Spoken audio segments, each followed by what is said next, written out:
Hey everyone, two videos today.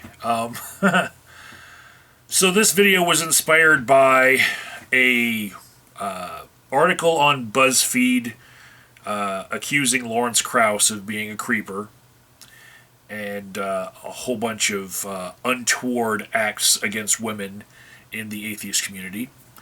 It's also inspired by Rebecca Watson's video gloating about the fact that the Buzzfeed article was out and she's popularizing it. And it's also inspired by the video I just watched from Robert Wallace, where he was discussing it on Facebook and had a lot of things to say. Links to all of those in the description box. I recommend Robert Wallace's video, especially the end of it. I know it's 45 minutes, but he does go through a lot of the feelings that come out. A lot of basically his fight on Facebook was like a lot of other fights on Facebook. It's one of those. It's like that channel. Like every time this happens, and then they make standard jokes about it. Every this ever. Well, this is every argument about somebody having accusations about them come out ever. That's what I would characterize Robert Wallace's video as being. Just one of those flame wars that you get back and forth on a topic. So, what I'm inspired to say here in this video is, once again, I am proving myself to be world's worst SJW. Even though my politics lean towards feeling sympathetic for most social justice causes, time and again I am problematic, right? And so today, my problematic side that's rearing its ugly head, right, is why now?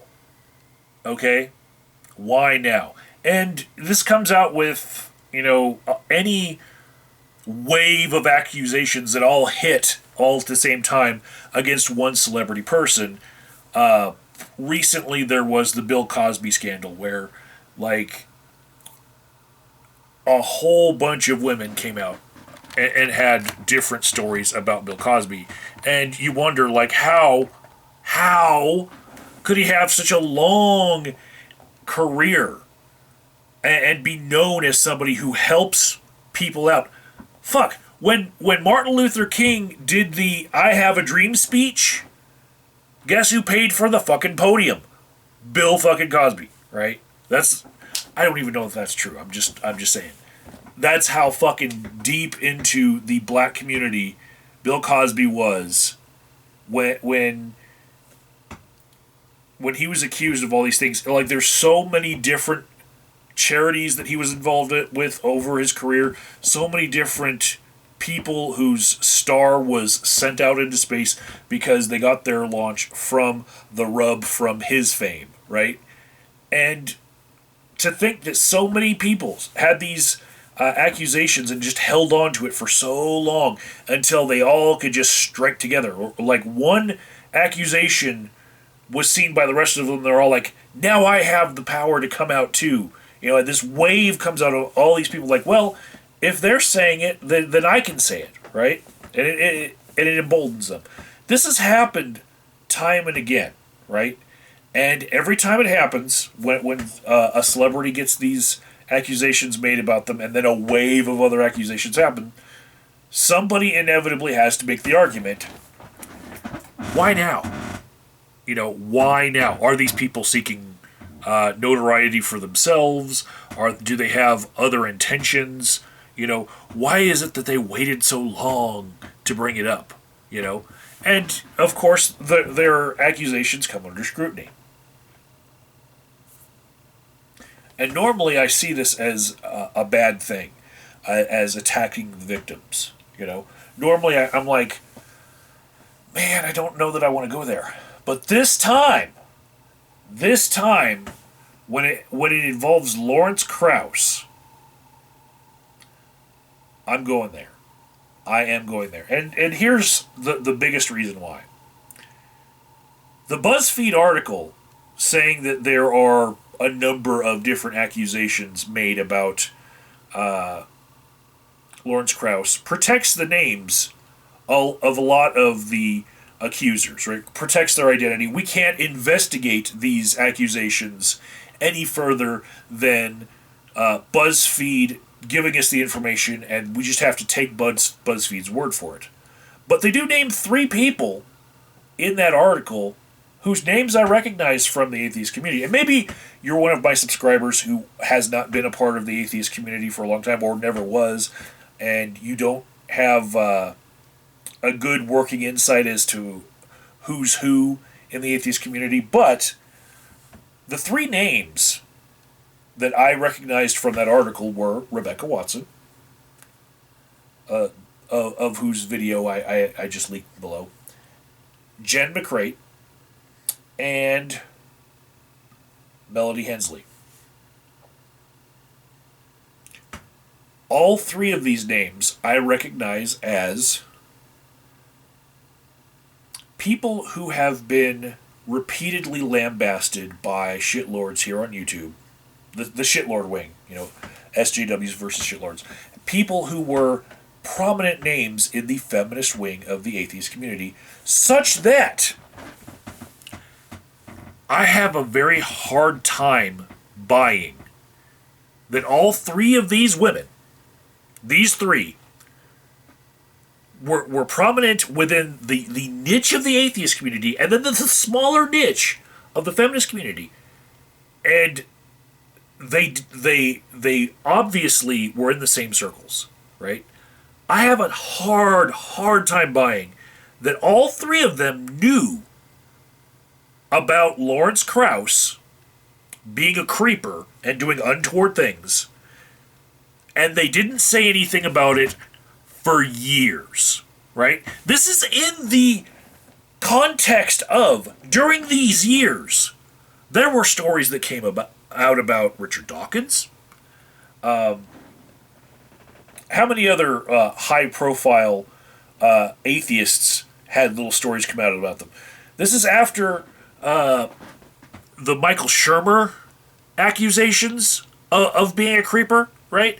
That all of them, were asked their opinion on, of course, right? Because it seemed like any high-profile male atheist that was not part of the SJW wing of the speaking tour,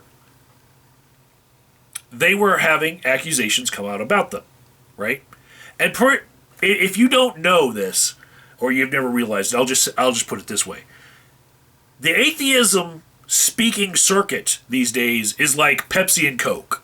Okay, you've got your SJWs, and then you've got your boring snoozers, right? So if you see a couple of SJWs that are showing up to an atheist event, it's like they all call each other up on a back channel, and they're like, hey, this one's for us, and then they all flood in. They're all like, the entire speaking list will be the same people that were at the last SJW atheist speaking engagement. And then you've got the ones that don't exclude the snoozers, right? And so then the SJWs get pissed off, like, oh, this name wasn't excluded, and he said something problematic at this time, so the rest of us aren't coming, right? And so then you get the snooze fest, right? Sometimes it turns into a little bit of shitlordery, but mostly just boring talkers, such as Lawrence Krauss. He's notoriously boring, right? So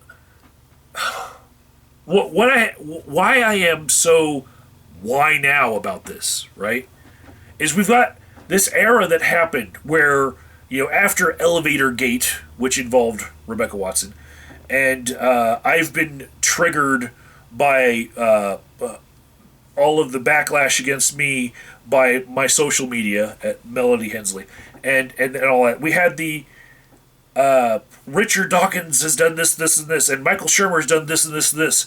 And these people were grouped together in this niche of a niche of a niche. The feminist, progressive, atheist, little tiny group, right?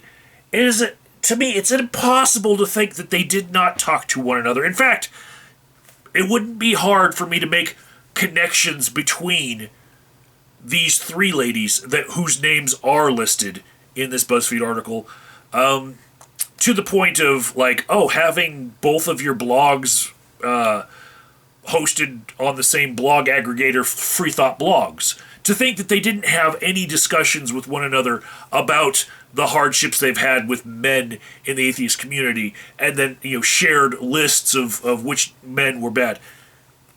It just fucking seems very implausible to me, very much, right? And then to think that they would have held on to this information for years, when their fucking bread and butter at this point is being notable for pointing out, oh, there's another instance of men doing wrong in the atheist community. There's another instance of the sexism in the atheist community. To think that they would hold on to these stories about Lawrence Krauss for so fucking long, it's beyond belief for me.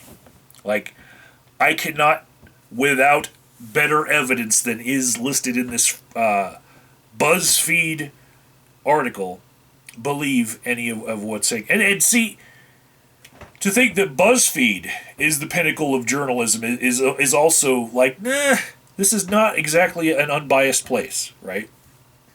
It's constantly lambasted here on YouTube as being a bastion of SJW thought, right? So the fact that they were able to get a BuzzFeed journalist, and compile together a BuzzFeed article about this is not impressive to me.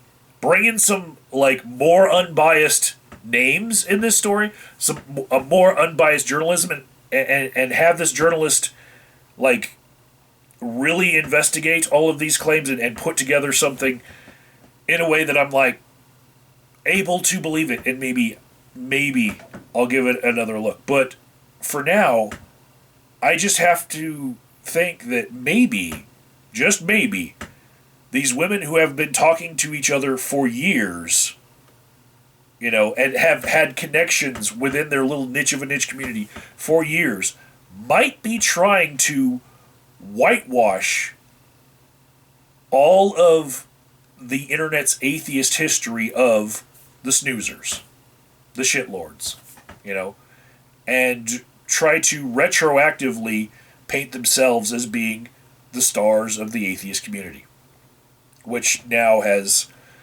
become something that's kind of fizzled out and become just more mainstream, and it's more acceptable nowadays to call yourself an atheist, and so there's not such fervor behind it. But there was that golden age, right, where those people who struck while the iron was hot became, a little bit of a D-list celebrity here and there, for being the first to come out and say, yes, I'm proud to be an atheist. And then, even more unique, atheist progressive YouTuber who's a feminist, and, they've got their claim to fame there, but, they just haven't, they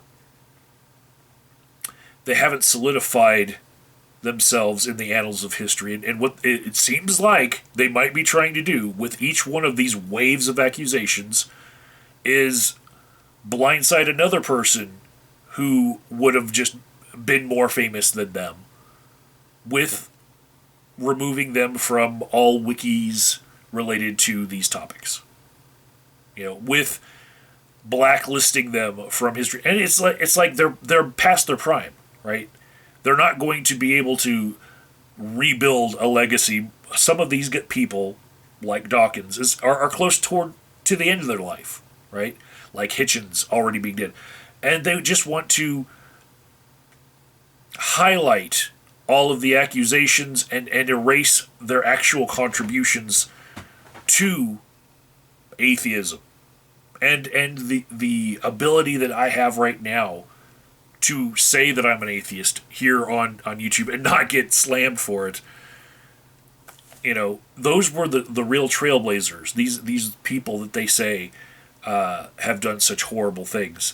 And I really do feel like those that are listed in this article have a vested interest in elevating their own names, and to do it, they may have been deciding behind the scenes to in a concerted effort, smear the names of others, right?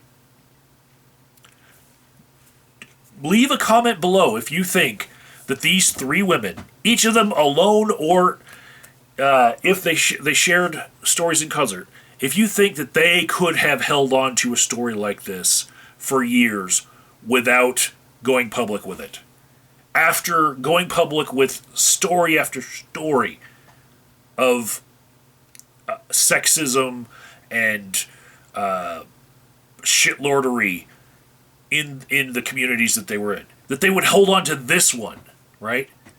How hard is it for you to believe that maybe Rebecca Watson might have a bias against Lawrence Krauss, him being the best friend of Richard Dawkins, with whom she obviously has a grudge against. They have a long history, right? And a grudge against anyone who would associate themselves with Richard Dawkins. You know, the biases are very clear, and it's just the amount of time that passes that makes me say, why now? You know, why now do they feel like coming forward and not the years and years ago that these things allegedly happened? And I just find it incredulous. Like, I really, really wish that they had come out sooner if they actually believe these things to be true and have believed them for years, you know, because the later things along the timeline, the accusations of the things that might have happened more recently, if it was all true, I put it on them. And these are people that would be they would be advocates of people coming forward in order to prevent other people from having these bad things happen to them. These people vocally will say, please, if you need to make an accusation against someone because they did something bad, be vocal about it and name them. Because if anything else happens to other women, you know, you're not going to be able to live with it. Well, guess what? How the fuck did you sit on this for years and then watch as other people, you know, had their stories come up and you knew about all these stories and you didn't say anything about Lawrence Krauss earlier? And you've been an advocate for people coming forward for fucking years. How? And why now? You know? And I feel dirty for saying why now. You know? I've seen so many instances of why now. Why now-ism infecting people's thought, you know? It's usually something that you'll see on, like, Fox News, the why now-isms. But in this case, it's just... it's taken over my thoughts about this, you know? Sorry if I'm too problematic for you guys today. Links in the description box to the things that I was talking about.